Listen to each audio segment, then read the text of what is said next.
Hi guys, what's going on, and welcome back to another episode of Total War Arena. So, today we are looking at the Tier 5 Roman Cavalry the Celeres.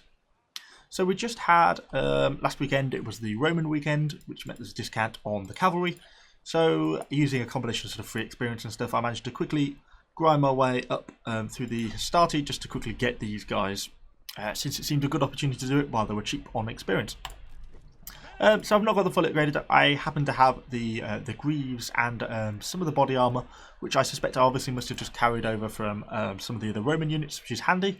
But we've still not got the weapon upgrade, the shield, the helmet, etc., etc. So we're far from fully upgraded on these guys.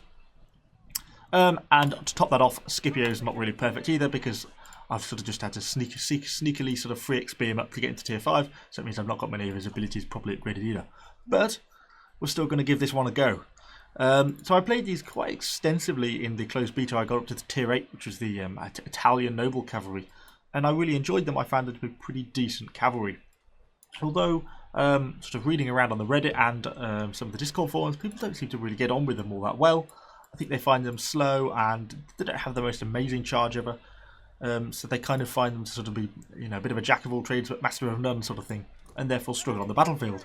But I always found them to be pretty decent. Their main abilities are the fact that they have a really high defense ability, really good melee defense, good shield strength, pretty decent body armor, and are pretty good in a fight. They have a pretty decent melee attack and weapon damage. So once they get stuck in, they can actually kind of hold their own pretty well, particularly against other cavalry, once it comes to the one-on-one. Scipio's, obviously, he has his war cry, which is a nice ability. It debuffs the enemy morale, which is particularly useful. And then he has, a proprietary commander charge, Wrath of Mars, which just gives an impact damage bonus, but it doesn't give any, or at least at this level, any charge impact. So you're not really going to be likely to be beating Greek cavalry head on.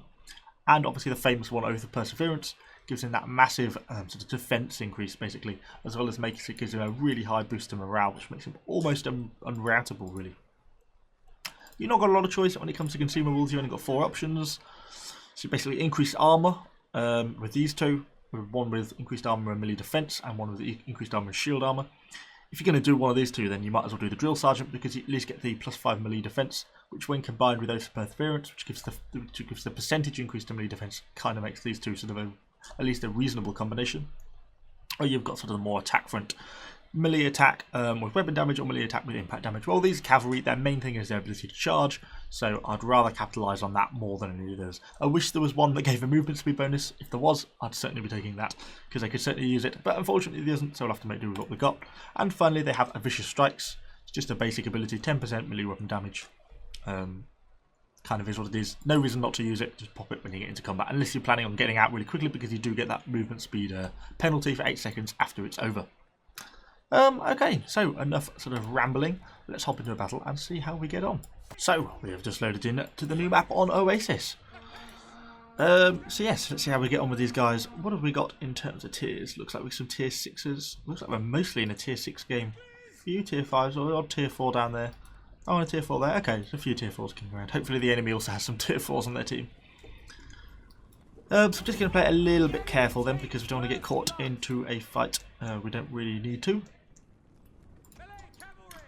And that, while we're on the fact, is the biggest risk of Oath of Perseverance is because it gives that debuff penalty, and it cannot be turned off until you come out of melee combat. You're sort of locked in once you commit to activating that, so it's a bit of a risk to use. What have we got over there? Some mounted warband. Okay. Interesting. Let's go and hide in that piece of forest there. There are quite a few of them, so this is a little bit of a risk. What have we got in terms of support? Oh, war dogs. Bollocks. Let's try and get away from them if we can. So we've got these guys here. Okay, so we've got... Problem is we're fighting off against 6 units of mounted warband, which is not really what I want to be doing. This unit is... Oh, we are in trouble here now. Oh no, they're turning away, which is what we want. Because we've got these war dogs pushing into the valley as well, it means we're kind of a little bit stuck for support. These guys are really in trouble because they're completely on their own.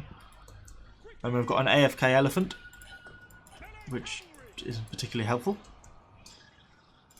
So let's start to make some decisions about what we're going to do. I'd like to commit to a fight, but without any support, I'm just going to be overwhelmed if I try and fight 6 units on my own, which is trying to keep my distance while also sort of getting stuck in. If these guys are going to commit to chasing down those archers, then I will have a fight. I will gladly engage in this sort of circumstances, but then the problem is, you see, with barbarians being quicker than me, it kind of makes it hard. Particularly if they're going to start bringing in dogs as well. Okay, they screwed up one of their charges, so we're going to get a nice rear charge there. Okay, let's have a look. Are they going to bring those war dogs in? They don't look like they are. Right, I'm running through them for some reason, which is not a good start.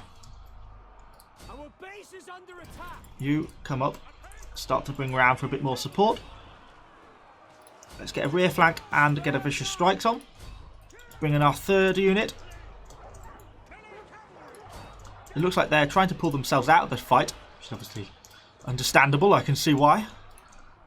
It's obviously what we want to try and prevent. So if we charge, we can get a few of them in the back, and then hopefully we got a few kills on them, and we have slightly decimated some of their cavalry there.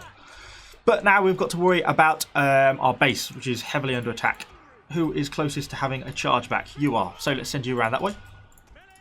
So I'm trying to manage these units all sort of independently without blobbing up too much. Whilst at the same time, having to contend with the fact that we are being capped out, so we need to do something quickly. And a lot of my units don't yet have their charge back. So these units, I'd rather not get involved in a cavalry fight because they haven't got a charge. These guys are going to have to get stuck in there. Hopefully we can do a good amount of damage to their dogs at least as we do that. Which we didn't really seem to do that much of. There we go, they have now been reset. So let's bring these guys around here. What else have we got going on in there? Samantha Warband down there. I wonder if they can see me if I push around that way. Okay, they're just going to have to enter Oath of Perseverance because they're about to rout. There's nothing I can do for them, they're dead. But this mounted warband has turned around. I was hoping they were going to push over this ridge line and we'll be able to get some damage in on them. We've got quite a few units coming back. But whether we can realistically hope to win this, I wouldn't like to say. I'm not sure we're really accruing up a great deal of damage with that unit. I think it's just being killed, to be honest. But friendly infantry are now turning up, which is good. But it looks like we're keeping the base cap pretty down, and the guys wisely just go for the charge there. Oh, we've screwed that right up, and we stopped. Why that charge sort of stopped us? And now we are vulnerable because they can counter charges, and I've not got my charge back for another sort of 40 odd seconds. My best bet is going to be to try and get them on this corner. It's going to be harder for them to activate their charge in a corner, which it was. Look, that sort of worked out for us okay now. By utilising that corner, they couldn't get a straight angle on us, you see. And that made it harder for them to, attack us properly. Are we going to go for the Perseverance? I think we are. I would have thought that would make them want to pull out of the fight, to be honest, but we'll see. These guys look quite a lot more upgraded than us, so we've got a bit of a fight on our hands. And looks like they're going to pull one of the units out possibly and rear flank us, which is obviously a wise move on their part, although it looks like pulling back quite a long way. Let's get activated a war cry on one of them. Use our strike. Yeah, here they're going to come around to try and get a bit more damage in on us, but they only kind of caught the rear of us a little bit. They'd have been better off pushing around and properly recharging us. But it looks like the battle is really starting to turn against us now, as we're kind of getting stuck into this fight. I'm really kind of struggling against these guys, to be honest. Getting a little bit of damage from our strikes. But we're kind of struggling to do any damage to them by the looks of it. I guess it's maybe sort of a bit down to our sort of pretty basic weapons. Oh, and we're going to get rear flanked by war dogs, which is going to be a problem for us. I think this is probably going to be the end of our battle very shortly. With all those infantry charging. I mean, you see the advantage of Oath of Perseverance in terms of, from a morale point of view, we're almost completely surrounded and we haven't yet routed. Starting to lose a bit of morale on one unit. And we're holding up pretty well, even if we're not dealing out that much damage, which is a bit unfortunate. Let's activate another war cry, sort of a slight morale debuff. We'll activate our abilities. But yes, we are now sort of completely surrounded. We've got a reasonable amount of aggression damage.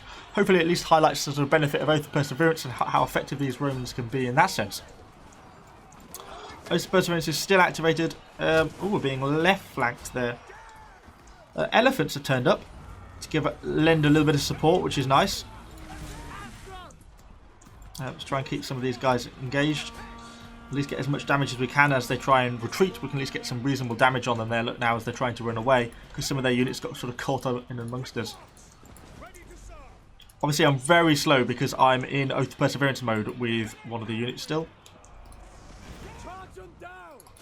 We kind of didn't really get that charge very well, but neither did they, so it doesn't really matter. We have obviously lost Oath to Perseverance on one of our units, and you see now he's got the surprise rear flank. He's going to be routing, and that is Scipio. No, he's back. Oh, he's gone. Okay, I think this is our end, unfortunately, but we got a reasonable amount of damage. It was a good fight. Obviously, at tier 5, these barbarians are absolutely at their maximum. The mounted warband has historically and still is one of the strongest cavalry units at tier 5. But once you get onto tier 6, the Romans still stay good, whereas the barbarians really slip down with the Gungnir chargers. So, in some sense, it's not a very fair comparison because the mounted warband are just exceptional for their tier. It isn't really representative of the whole barbarian techtree. The rest of the techtree doesn't really play like that. It's obviously because they're just very strong, whereas normally that isn't the case. Let's have a go then. Let's just have a charge. We'll get a nice early charge because by having the momentum nice and early, you see, we get the win on the charge. But unfortunately, we got completely surrounded, I think, by being in the middle of that. And unfortunately, we are dead. We just broke over 2,000 aggression damage. Nothing particularly amazing, but still not too bad overall. Looks like all we've got left is these elephants, which are now completely on their own, and I think are rapidly going to be in trouble. Hopefully this video, if nothing else, sort of highlights the power of Oath to Perseverance, but also kind of the consequence of it in the sense that, you know, once I had oathed in this fight down here, it really meant I was committed to it. I don't have the ability to pull back or move, really, because you get that 80% movement speed debuff. It means you're sort of committed to that fight until you either win or die, basically, or the enemy runs away. So yes, it's a bit of a double-edged sword. You've got to be careful how you deploy it. You don't want to just pop it if you're trying to get stuck into a quick fight, or if you're trying to chase someone, something like that. You know, you want to try and avoid using it. But it's when you get caught in those really tough fights that you're either gonna win or die. Then you want to go for it. Yes, this elephant is definitely in trouble. Fighting on valiantly, but I don't think they're going to be alive for much longer. Or we're just going to get capped out. Actually, I think probably before they get any kills on. They're trying to keep the cap off, but I don't think it's going to work for them. They've got an immense amount of damage. My God, what an overall score they've got. 11,000. That certainly put my abilities to shame. Goes to show that even after the nerfs, the elephants can still be really powerful units. We're getting quite a lot of damage up against those cavalry. Been completely surrounded. My God, look at that. He is well surrounded. What's his hit points looking like? I can select him. He's got so many. There we go. His health started to drop down now. I don't think he's going to be alive much longer, but he's managed to breach 12,000 points. Is that his last unit? Yes, it is.